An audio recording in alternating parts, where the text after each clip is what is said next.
From this to this. Hindi talaga maganda tingnan pag hindi nga po ako nakapag-refill at ito rin talaga yung pinakagusto ko na ginagawa ko. Sa wakas nga ay nahanap na yung gunting ni Kuya Sian. Kapag ganito nga po ang ginagawa ko, importante talaga na may gunting kasi hindi nga po lahat ng kape at gatas ay madaling pitasin or madaling paghiwalayin. Lalo na nga yung mga twin pack na kape. Kita nyo naman may kalahating karton pang ako dyan na kailangang i-refill. Pero unahin ko lang yung mga kape dahil kita nyo naman sa aking mga organizer wala na nga mga laman. Ito nga yung pinakahuli kong ginawa para matapos na nga po yung pagre-refill ko dito sa tindahan. Pero habang nagre-refill ako dyan kumarites, malinis naman na nga yung paligid ko at nakapag-ayos na rin ako, nakapag-map na. So ayan, kaunti na lang yung spring oil ko kaya nagdagdag na nga rin po ako ng isang haba. Yung lagayan nga po ng swak dyan ay wala na talagang natira kahit isa. Kaya pag may bumibili ay pumuputol na nga lang doon sa may mga nakasabit. Yung Milo naman ay meron pang kaunting natira kaya isang haba lang yung nirefill ko dyan. Kita nyo naman yung spring oil natin dyan ay kaunti na lang yung natira. Wala akong sabit at stock dyan dahil ito na nga po yung isang haba lang yung binili ko. May gumagamit kasi nito kumarites yung hindi nga bumibili ng mantika na nakabote. Naman ay yung mga twin pack, i-refill ko na sila. Kaya hindi rin talaga ako naboboring kahit hindi nga ako lumalabas ng bahay kasi ito ang dami ko nga ginagawa. Yung taas nga ng bahay namin makalat na naman nga kasi alam nyo naman puro sa tindahan nga ako ngayong linggo. Kaya hindi na nga po ako nakapag-asikaso ng linis doon at walis-walis nga lang yung aking ginagawa. Tinanggal ko na nga yung mga nakalagay dito kumarites kasi maalikabok na nga. Kaunti na nga lang yung laman kaya kita na nga po kung madumi na. Kaya ginamitan ko na nga lang ng wipes para hindi na ako laban ng basahan. Rin pala yung pinampupunas ko sa aking mga organizer para hindi nga po ako hugas ng hugas sa CR. Parang may sabon na nga rin yung ganitong mga wipes kaya mabilis nga siya makalinis. So ayan, dinoblihan ko lang para mas malinis nga talaga. At 3 punas na nga ako bago nga po ako makontento sa linis. So ako lang ba na pag naglilinis nga po talaga yung mag-ama ko, abay para sa akin ay hindi pa rin talaga malinis. Tipong kailangan ko pang ulitin. Pero at least nga, konti na lang yung kailangan kong gawin kasi naumpisahan na lang nilang linisin. Pag busy nga tayo, tsaka rin talaga may mga bumibili. Minsan nga kung kailan nagwawalis nga ako sa labas ay biglang may bumili kaya instant pasok ka talaga sa tindahan. So ayan, kahit isang oyster nga kumarites wala na talagang natira. Kaya nag-refill na talaga ako. 2 haba na yung binili ko kasi mabilis lang yan maubos sa akin at kailangan talagang may stock niyan. Bumibili din pala ako ng mga tomato paste, tomato sauce, tsaka yung mga pineapple tidbits. Hindi man madalas may maghanap nito kumarites, kahit papaano ay meron din talagang naghahanap. Tapos isa na rin ako sa gumagamit niyan. Bumili sa atin ng choco na gatas at tsaka yung gatas lang. Maga pa nga lang ito kumarites, kaya ganito pa nga po yung mga binibili sa akin. Kailangan ko na nga ito matapos bago nga ako magsaing. Kaya meron pa nga estudyante na kailangang asikasuhin. Napaputol-putol din talaga itong aking ginagawa dito. Itong isang haba nga ng oyster ay hindi ko na nga ni-refill dahil stock lang yan dito sa tindahan. Itong mga toyo suka, kailangan talaga maraming tayong stock niyan. Pati yung Coco Mama Nagata kasi kailangan to ng mga nanay. Araw-araw tayo nagluluto, araw-araw din talaga natin kailangan ng mga ingredients. Hindi talaga ako magrereklamo kumarites kahit paulit-ulit na nga itong aking ginagawa kasi ito nga ay blessing. Kaya kahit minsan nakakapagod ay okay lang. At least kahit mapagod nga ako sa aking ginagawa kumarites, sarili ko naman nga po itong negosyo. Ayan, tingnan nyo naman ang ganda na nga tingnan dito banda kumarites kasi puno na talaga siya. Tapos kung may refill yung mga bago kong bili, ayan, pinaglalagay ko naman nga po yung stock dito. Sobra at hindi na kasya doon sa lagayan niya, nilalagay ko na lang sa ibabaw. At dahil may bumili, bigyan ko na nga muna.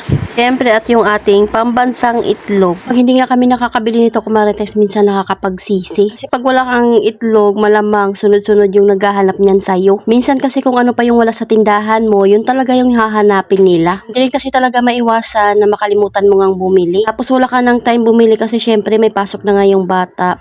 Hanggang sa manghinayang ka na lang talaga. Pagkabigay ko nga ng sukli kumarites, balik naman nga po ako dun sa ginagawa ko. Pero kaunti na lang ito at matatapos na nga ako dito banda. Pinabalik ko na lang yung mga lumang stock. Siyempre sila dapat yung unang makukuha pag may bumili. Next ay itong bitchin, tsaka ginisa mix at magic sarap. Pero itinabi ko na muna yung ginisa mix kasi medyo marami pa nga yung stock niya doon sa lagayan. Itong bitchin kasi ubos na talaga, pati na nga rin po yung North Chicken. Tinangalan talaga ako nga po ay affiliate. Kaya naman talaga nakakakuha nga ako ng mga libreng gamit na organizer. Itong nasa plastic na blue nga kumarites ay mga bago ko yung binili. Kano benta nyo sa ganitong udong kumarites? Yung benta ko nga ay 5 piso. Ayan, bumili nga po siya ng 6 na peraso. Bata talaga yung bumibili, panigurado magtatanong yan sa'yo. Sabi niya sa akin saan nga daw ako nagpo-post ng mga video. Sabi ko nga kung saan-saan lang. Then ayan, balik na nga po ako dun sa aking ginagawa at last na nga yata ito. Di ko na sure sa dami nga na mga dinidisplay ko. Dapat bibili din ako ng cream silk green kaya lang pink lang yung available doon sa pinapamilhan ko.